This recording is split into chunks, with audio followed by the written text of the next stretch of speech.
Hey everyone, RogueGold here, welcome back to The Division 2, and today I really wanted to just sit down and discuss Year 6 Season 3, Burden of Truth, specifically the season model side of it, the changes that have been made to the overall Seasons 2.0 structure. You know, this is a part of the game that I'm very invested into. I want to see them get it as right as it can be, and so I think it is important that we continue giving our feedback on this stuff and just talking about it overall. So, since we are now coming up on about 2 weeks since the release of this season, people have had some time to dive in, get a feel for things. We've now seen the pre and post shooting range journey progression, which of course is a big topic in the community right now. And again, with this, my goal is just really to hopefully contribute to making the seasons the best they can be, because we did see, in my opinion, a lot of positive improvement from last season to now, and hopefully that is a trend that we can continue seeing in the future. So this is going to be one of those videos where I ask you to channel any feelings you may have, whether they be positive or negative, into constructive criticism. Right? Going down into the comments and calling the devs names or whatever you may be inclined to do doesn't actually help improve things. What does help is sharing your honest feelings in a respectful manner on the things you have played. So hopefully you will help me create that kind of environment here. But yeah, I think that just about sets everything up. Let's get right to it. Alright, so we have the 5 main categories of Seasons 2.0 stuff to go through here, in no particular order. Let's begin with the Season Pass. Now, this season was the first real test of the devs' intended pacing for this, right? Because last season, if you'll remember, had that autocomplete bug where it was like day 1 of the season, you would go and do a journey objective, and all of a sudden you would jump from Season Pass level 1 to 100. I was somebody who had that happen to me, and although it was cool to get all of the rewards so quickly, I was kind of a bit bummed because I was very interested to see what the intended pacing of the Season Pass was going to be. However, because this was the first season with the intended pacing, we did also see the benefit of changes that have gone in, like the fact that they made it so that all priority objectives award you with Season Pass. That came in TU 22.2, and then of course this season they made it so that there's completion XP given for a lot of the activities and content that you go out and do in the game. I'll be honest with you guys, after going through, seeing how this is all laid out, how it feels, I'm a huge fan of how Season Pass progression feels. I think the XP reward placements in terms of where you get it from, the amounts that you get, and just the overall pacing to progress through the pass feels really great. You get your larger chunks from stuff like the seasonal journey, projects, and scouts. Those feel noticeable, like you're jumping up and you can claim a few rewards. And then if you really want to grind it out, you can go and do stuff like priority objectives, target that to certain content. Overall, and this is something that I'd always wanted to see from the Season Pass, in the old model, it was a very mindless grind. You would just try and rack up as many shade levels as you could to get through that as fast as you could. Now it feels intentional. I need to think about what I'm doing to progress my Season Pass a little bit, but at the same time, it's not a crawling grind. I think they're still being generous enough with the amounts and the placements where you get XP for it. So yeah, I really don't have much feedback here. I'm a fan of how the Season Pass feels. Moving on, let's then talk about priority objectives. The only big change they made to this system this season was the introduction of the 24-hour refill of the re-rolls that you have available. That feels great. I really have no notes. It's awesome to be able to quicker get to the kinds of objectives that you want to play. One thing I did realize, however, after interacting with this system a lot more as I'm going through my Season Pass, for example, I realized that even though I own Warlords of New York, I very rarely ever get objectives in New York City. And what that made me realize, particularly with the fact that we have the Brooklyn DLC coming and we know that Brooklyn is going to filter into this system, it made me realize that a location filter would be amazing. What do I mean by that? Well, imagine when you go to the priority objective menu, maybe in the top corner you have a little button you can press, and you can then choose, of course, depending on your ownership of these different packages, whether you want to get objectives from DC, New York City, Brooklyn, or random. It could then filter in all 3. This would then allow you to play in the play space that you want to, right? Continue to get objectives without having to fast travel back and forth all the time. So yeah, especially by the time that we get Brooklyn in the game, I really hope that we could see something like this, because I'm gonna want to play in that new map, right? But it's gonna feel tough if I just have to go back to DC all the time. Alright, moving on, let's then talk about scouts. Not much has changed here from last season. In fact, pretty much nothing has. It's the exact same model where we have the riddles in-game that we have to solve and do the 3 quick objectives. And so therefore my thoughts on this remain pretty much the same from what I've said in past videos. I think that the scout model compared to the old manhunt model has great potential for them to put different types of objectives in there. Stuff like different scavenger hunts. Maybe it says you have to go and find this piece of intel out in the world. You know, if you think back to what we did during like the winter 2023 event where you had to go and find those presents. Imagine if it said Kelso dropped the phone somewhere in the East Mall. You gotta go find it. That would be really cool. They could also have stuff where you go and meet some kind of new NPC at a specific location in the open world. But again, like I've said in past videos, none of that is being utilized. So far, we are just doing the same type of content and activities that we've been doing in seasons all along. Interestingly, and I thought about making a dedicated video on this, but I didn't think it was quite important enough, but Yannick, the game's creative director, actually went live with the Ubisoft news team shortly after the release of Burden of Truth, and he actually acknowledged this exact specific issue, basically saying himself, yeah, scouts are not living up to their potential. So I'll play the clip very quickly. The only context, because he talks for a while before this, he's just introducing the differences between the old Manhunt model, where we have the 4 targets once a month, and the new model, where we have this stuff coming out once a week, but these were his words. And that's what we gain with that, is we actually gain a lot of flexibility in terms of what we can do. Mm-hmm. And it doesn't necessarily, it didn't manifest last season, and this season we're still kind of experimenting a few things, but in the future it's going to allow us to do many more things with this Manhunt model.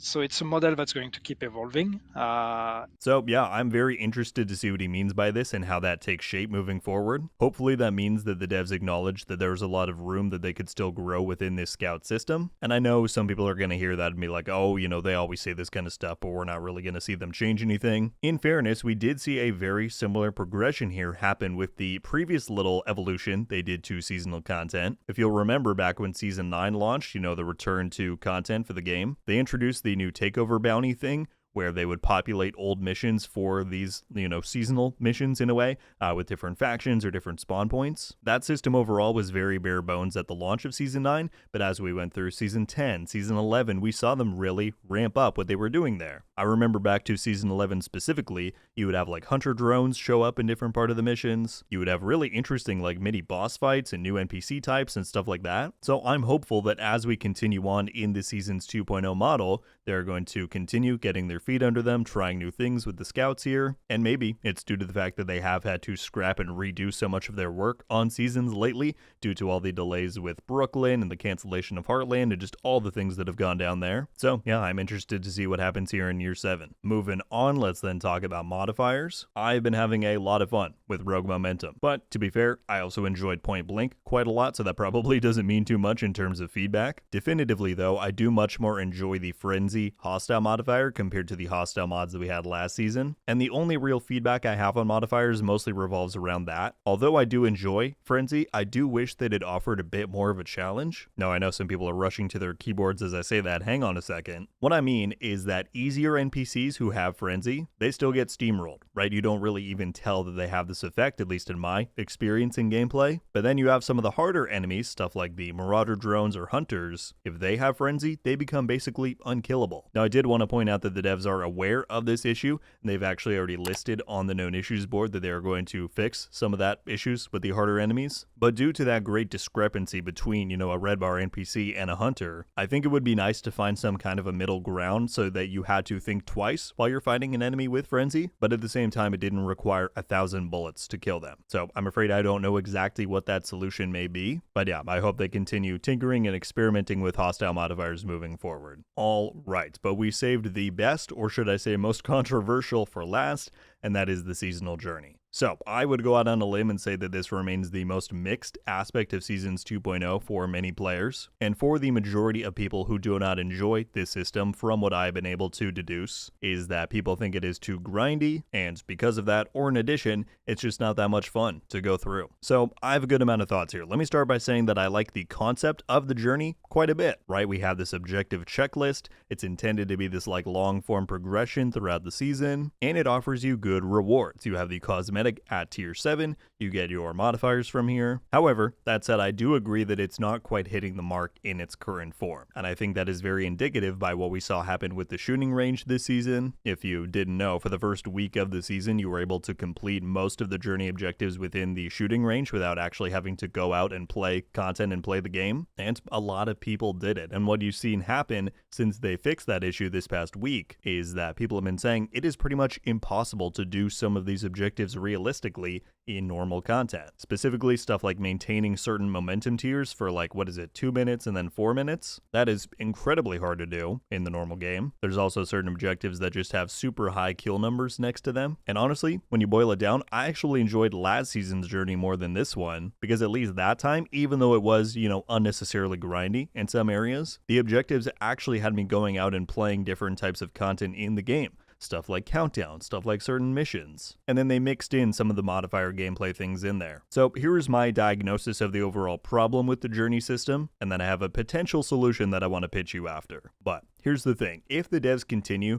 to just listen to feedback and make the journey less and less and less and less grindy, eventually it is going to be so easy to do this thing that people can just complete it no problem on day one. Now I know to some of you, you might hear that and you're like, that's exactly what I want, I just want to get it done with. That's great, but in essence, this is intended to be a very long form progression kind of thing throughout the duration of the majority of the season. But here's the thing, from the devs' perspective, no matter how much they emphasize that this is meant to be that kind of a system that lasts you, several weeks to complete, it's meant to be a journey, no pun intended, people are going to continue to feel inclined to grind it out as quick as they possibly can, especially since they've now placed passive modifiers in the rewards for that. I personally preferred when they came from priority objectives, but that's just me. So in its current implementation, it seems like we've hit a bit of a roadblock. How do we get past it? I have come up with one potential solution. I want to say off the bat that I'm not saying that this is a perfect or even a great solution. I'm honestly just trying to brainstorm different things they could do to make this experience better. And after you hear it, I would love your guys' feedback on what I am pitching here, and I would love to hear any ideas that you guys have. So firstly, I think that they should mix the kind of objectives that we saw from Year 6 Season 2 and now Year 6 Season 3, right, where there is some amount of content objectives in there. Go do 2 main missions, go do 6 countdown objectives, things like that. And then of course mix in some of the modifier stuff. Try this passive modifier, get kills while this active is here, whatever. But here's what I propose. On day 1, right, on a season's launch day, have journeys 1, 2, and 3 be the only ones that are unlocked. Because as the devs have said, tiers 1 and 2 are meant to unlock and you're meant to play through those as you level a character from 1 to 40, whereas tier 3 is the beginning of the level 40 objectives. Like we saw this season, they unlocked tier 3 for anyone at level 40 on day 1. So you have tiers 1 through 3 unlocked on the launch day of a season, but then instead of just being able to go through it as fast as you want, they then would unlock tiers 4 through 7 week by week for the following 4 weeks of a season's launch. Now I know some of you may scrunch your noses at that, but when you think about it, I believe that this would achieve a few different things. For one, it would allow the retention of some grind, although they could lower it since it is now, time gated, but it removes the pressure from the player base to do all of these objectives on day 1 or as fast as they can do them. Additionally, this would remove some of the FOMO, or fear of missing out, and the bummed feeling that people have when they're missing out on playing with certain modifiers, whereas others have them just depending on how much time you have to play. But if you give people a few weeks and you have, this week is meant for tier 4 progression, this week is for tier 5, hopefully that would keep more people in line with each other in terms of progression. And then additionally, if you tier this out by a few weeks after a season's launch, really that just gives players more, quote unquote new season stuff to do for a longer amount of time. That would mean that for those first few weeks, you have 1 new scout and 1 new journey chapter to complete. So I think that could be a very interesting thing for them to potentially experiment with, but I would love all of your guys' input and feedback on that, because yes, there's no way around it. That is them implementing time gating. However, by them implementing it, I do think that would help better pace the season's offerings. It would allow them to retain the identity of the journey, but also help bring the community's progression in line,